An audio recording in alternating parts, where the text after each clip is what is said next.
Hello, this is my combined spectral problem explanation for week 15 assignment. I'm group F and I had to do C7H14O2. The first thing I did when looking at this assignment was determine the degrees of unsaturation right before I even looked at the IR spectrum. This will give you good information, and I determined it to be 1 using the formula 2 times the number of carbons, which is 7, plus 2 minus the number of hydrogens divided by 2, which gave me 1. So right away, I know 1 degree of unsaturation. I'm looking for either a compound with a ring or a double bond. So looking at the IR spectrum, the very first thing I notice is that we don't see an OH stretch, because that would be around 3,300 to 3,500, and it would be very broad right around here. So automatically I know there's no OH group in this. And so the next thing I noticed right away was this long stretch here, which I believe is a C double bond to an O, just because it's long and narrow, right in that 1700 range where they usually show up. So I will attribute that to a C double bonded O. Over here, farther down, I see an sp3 hybridized carbon, most likely. This peak is usually sharp and long, which is exactly what this looks like. Lastly, I see what looks like a CO bond right here in this region. So I'm thinking we're gonna have possibly a C bonded to an O, a carbonyl, and sp3 hybridized carbons, which is making me think that we are gonna have possibly an ester, but we will keep going. So next I looked at the CNMR, and you can see that we have this peak here right away. Well, first of all, we can see that there's only 6 peaks in this CNMR. So that means 2 of our carbons in our structure are going to be identical to each other, because we have 7 carbons and 6 peaks.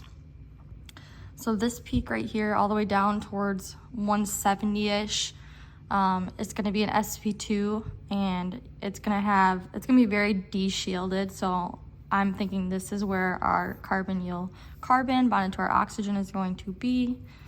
And then moving down to the other end, we can see 4 peaks in this range, which usually is a C bonded to a C or a C to an H, all sp3 atoms.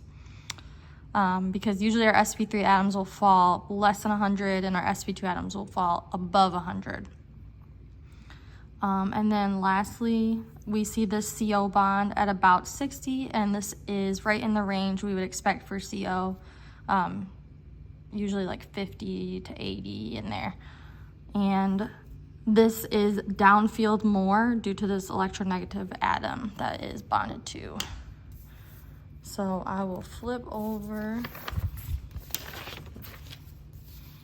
and go to, so this is the CNMR structure that I just explained with the shifts and the relative bonding environments noted, and as well as the IR frequencies and the functional groups.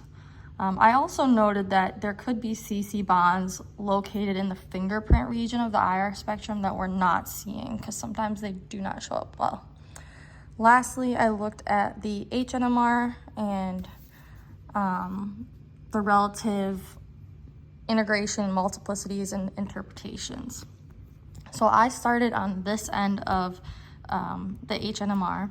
As you can see, we have a very downfield structure with 4 peaks. So we're going to know that there's 3 neighboring hydrogens on that carbon. So this will be a quartet. Moving back down, we see 2 peaks here, so there'll be 1 neighboring carbon, and then this looks like a septet. It appears to have 6 peaks, so I'm gonna go with that. It's hard to see all the way, but to me it looks like 7 peaks. So it will have 6 neighboring hydrogens. So this right away is telling me that we will probably have some kind of isopropyl structure with a C group bonded to something else, and then 2 CH3s and an H. And then moving back down, we have this guy here has 3 peaks, so we know it's 2 neighboring hydrogens and a triplet. And this right here, less than the 1 at about 0.9, has 2 peaks, so we know it'll be 1 neighboring hydrogen, also a doublet. So I proposed the structure here based on all of this information that I've already looked at, but this really helped me when determining the structure. So this is the structure I came up with. As you can see, it is an ester. We got our carbonyl carbon here. This is our isopropyl group that I was referring to. And then we have 1, 2, 3, 4, 5, 6, 7 carbon, 2 oxygen, and 1, 2, 3, 4, 5, 6, 7, 8, 9, 10, 11, 12, 13, 14 hydrogen. And this structure